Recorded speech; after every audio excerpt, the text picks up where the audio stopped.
tell you something about about my parents. My mother was top class. She was really cool. She loved me unconditionally, was beautiful, like all mothers are, and believed I will be the most famous man in the world, and I could do no wrong. In Delhi, they say, Hamara bachana is like the apple of my eye. Some Punjabi ladies make it bigger, like the pineapple of my eye.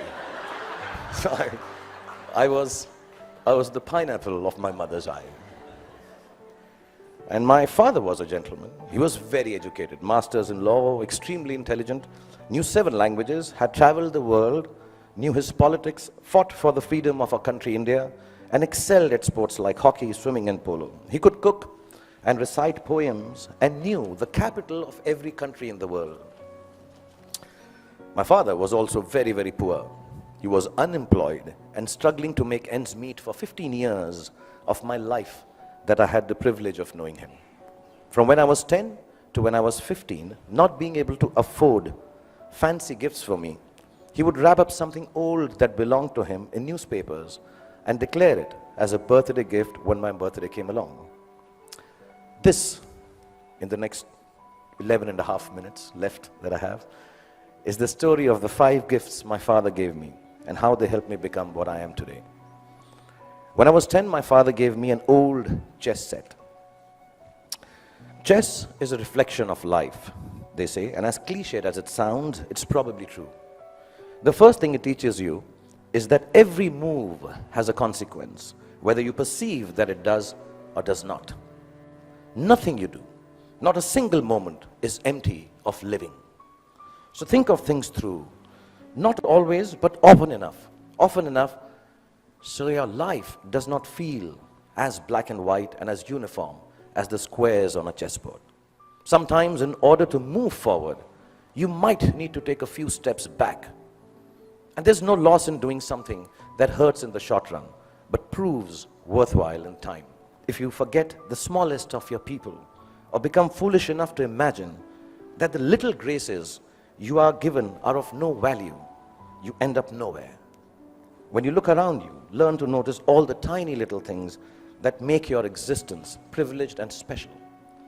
Just the fact that you are here, in this very moment, at this fantastic school, in the company of such adoring parents, is the product of immense love, hard work, and sacrifice on the part of many people present here. Taking your blessings for granted is the most ungracious stupidity, both in chess and in life. So, when you are in Zugzwang, kids, don't panic. Whenever there is trouble and you know there is no way out of disaster, don't panic. With a little embarrassment, you will survive it. Trust me. All you have to do is make a move. All you have to do is move on a bit. As the Cheshire Cat in Alice in Wonderland said, when Alice came to the fork in the road, if you don't know where you're going, it doesn't matter which road you take. I will add to it. As long as you take one road and don't keep standing in the middle of the fork until a truck runs you over. Often in Zugzwang, your enemy wins that particular move, but mostly you end up winning the game. One of the most precious gifts my father gave me was an Italian typewriter. I learned how to use it from him, how to roll paper into the roller and press the lever, I don't know if you guys have seen a typewriter. Google it, yeah. Yeah, the clicking sound of the letters as I pressed them with my fingers, forming words on blank pages, fascinated me. To use a typewriter well, you needed diligence. One wrong letter, and the whole exercise had to be started all over again.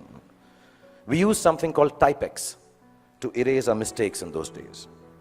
Not to sniff at during math classes. But too much Typex in math classes or in typewriting is unacceptable.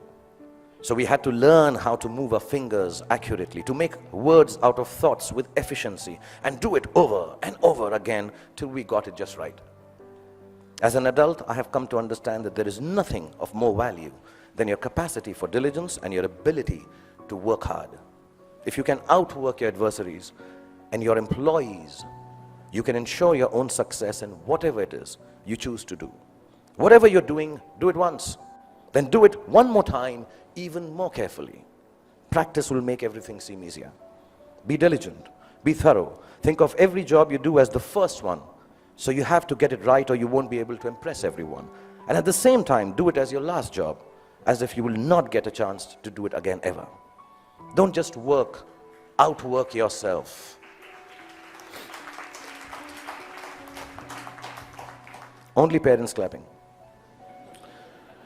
In fact, you can outwork yourself. If you can outwork yourself, then pretty much nothing can prevent you from glorying. Then my father gave me a camera. And the most beautiful thing about it was that it did not work. We all have those Leica ones, old ones, which don't work, look really cool.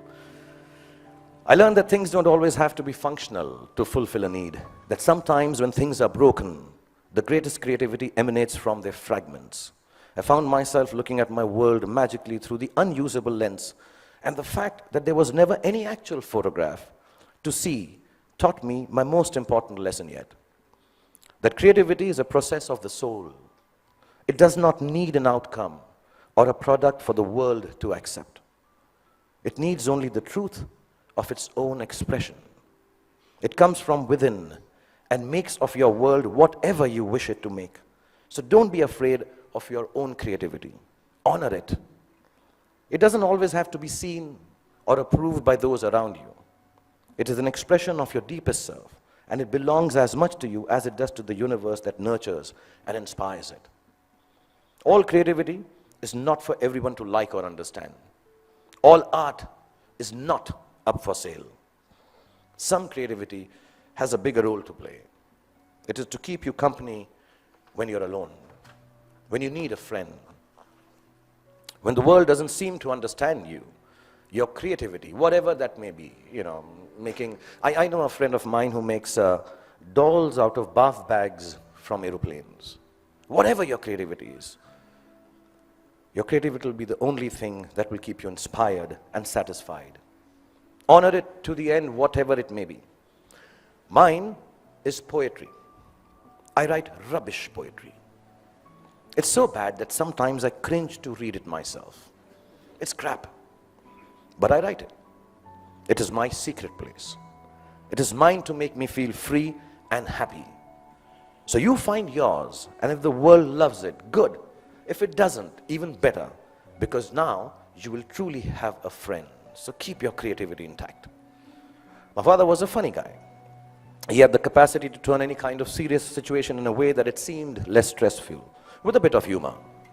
Without a sense of humor, the world will always be a dull and dreary place. No darkness or despair should ever be beyond a good and a hearty laugh. We used to live on the third floor of an apartment building, and as people on third floor tend to do, my friends and I used to throw things down from the balcony. Wrappers, tidbits, dog shit wrapped in newspapers, the usual stuff, yeah. One day, the old gentleman on the ground floor, there always is an old senile gentleman on the ground floor. He had had enough of our daily droppings. He charged at us, yelling at the top of his voice, Bhai Sahab, upar se cheezein niche aati hain.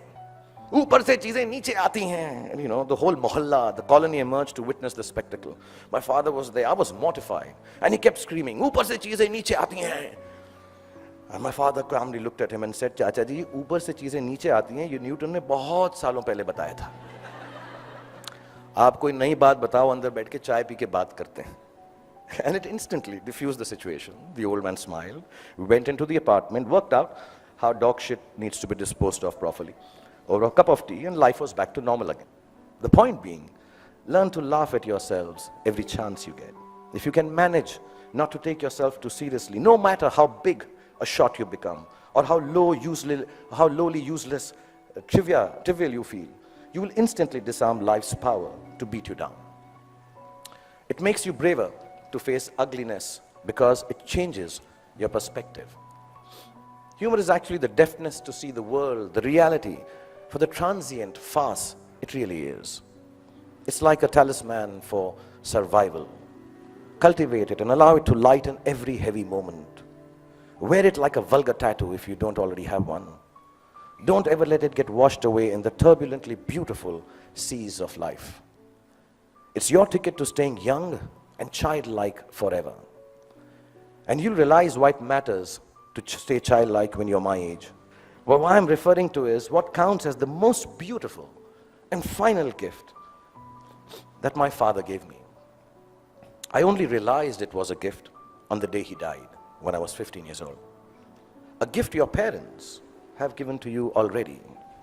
Yes, the singularly most exquisite gift you and I have been given is the gift of life itself.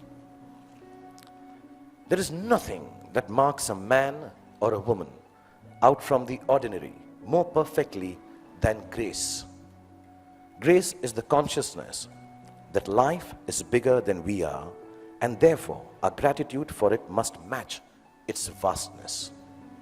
It is the understanding that everyone we encounter,